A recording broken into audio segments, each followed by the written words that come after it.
ओम नमो नारायणाय। पंचांग के अनुसार देवउठनी एकादशी कार्तिक शुक्ल एकादशी के दिन पड़ती है। इस दिन माता लक्ष्मी और भगवान विष्णु की पूजा की जाती है। मान्यता है इससे सभी पाप नष्ट हो जाते हैं और इस तरह की समस्याओं का समाधान भी होता है। धरती के सभी सुख मिलते हैं और मृत्यु के बाद वैकुंठ की प्राप्ति होती है। आइए जानते हैं देवउठनी एकादशी पूजा का शुभ मुहूर्त कब है। धार्मिक ग्रंथों के अनुसार एकादशी व्रत करने से भगवान विष्णु का आशीर्वाद प्राप्त होता है। यह भी माना जाता है कि जो व्यक्ति एकादशी का व्रत रखता है उसे मोक्ष मिलता है, उसके धन में वृद्धि होती है। देवउठनी एकादशी प्रबोधनी एकादशी के नाम से भी जानी जाती है। मान्यता है इस दिन देवी लक्ष्मी की पूजा से सभी मनोकामनाओं की पूर्ति होती है। इस दिन दान पुण्य का विधान है। आइए जानते हैं देवउठनी एकादशी का शुभ मुहूर्त कब है। देवउठनी एकादशी कार्तिक शुक्ल एकादशी तिथि प्रारंभ होगी 11 नवंबर को शाम 6:46 पर।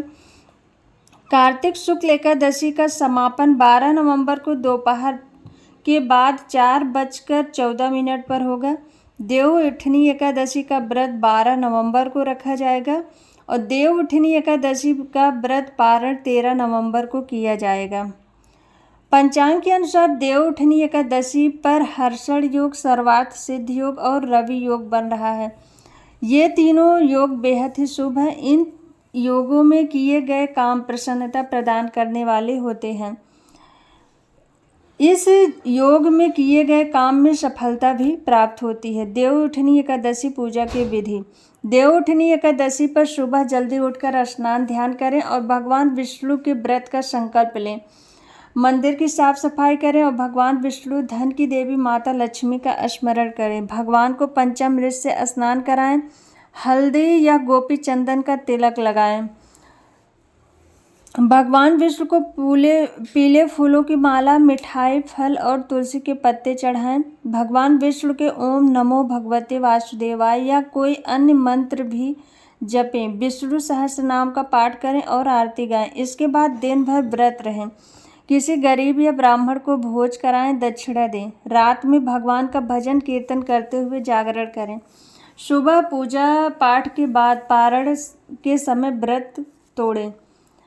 देवउठनी एकादशी पर महत्वपूर्ण मंत्रों का जप करने से शुभ फल की प्राप्ति होगी। पहला मंत्र है वंदे विष्णुम भव भय हरम सर्वलोकैकनाथम। दूसरा मंत्र है ओम श्री विष्णुवे च विद्महे वासुदेवाय धीमहि तन्नो विष्णु प्रचोदयात्। तीसरा मंत्र है ओम नमो नारायणाय। चौथा मंत्र है ओम नमो भगवते वासुदेवाय और पांचवा मंत्र है मंगलम भगवान विष्णु मंगलम गरुड़ध्वज मंगलम पुंडरीकाक्षाय मंगलाय तनोहरि। देवउठनी एकादशी के दिन भगवान विष्णु 4 माह की निद्रा के बाद जागते हैं। इसके बाद हर तरह के मांगलिक कार्य शुरू हो जाते हैं। देवउठनी एकादशी का व्रत क्यों रखा जाता है और क्यों ये दिन महत्वपूर्ण है, यह दिन किस विधि से भगवान विष्णु की पूजा करने का खास फल मिलता है, साथ ही इस दिन तुलसी विवाह का क्या महत्व है। कार्तिक महीने में देवउठनी एकादशी सबसे उत्तम एकादशी मानी जाती है। माना जाता है कि इस दिन भगवान विष्णु अपने 4 महीने की निद्रा काल से जागृत होते हैं। इस एकादशी से 4 दिन बाद पहले वह योग निद्रा में 4 महीने पहले वह योग निद्रा में चले जाते हैं, जिसके चलते सनातन धर्म में सभी मांगलिक कार्य 4 महीने के लिए बंद हो जाते हैं।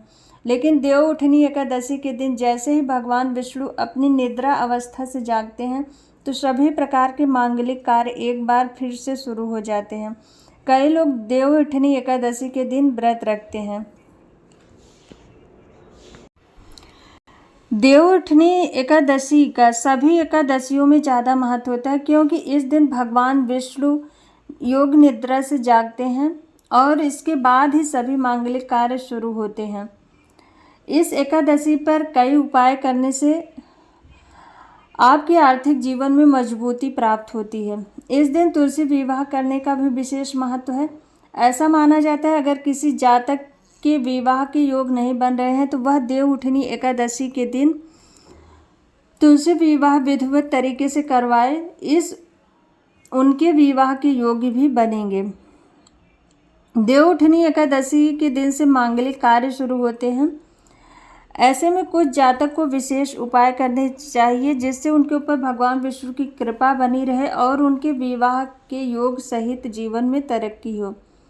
अगर किसी भी जातक के कारोबार में कोई बाधा हो रही है तो वह दूध में केसर डालकर भगवान विष्णु का अभिषेक करे। माना जाता है ऐसा करने से उनकी समस्त परेशानियां दूर होती हैं और कारोबार में वृद्धि होती है।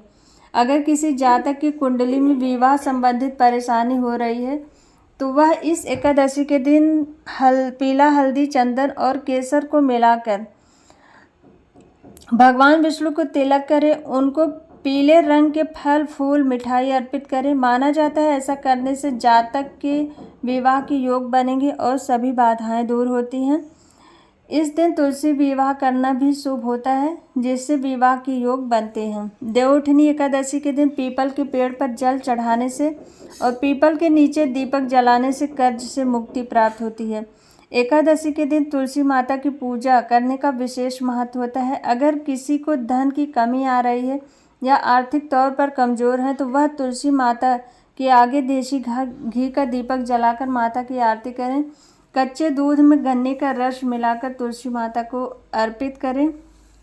ऐसा करने से उस व्यक्ति के घर में धन की कमी नहीं होगी, उसके सभी कष्ट समाप्त हो जाएंगे।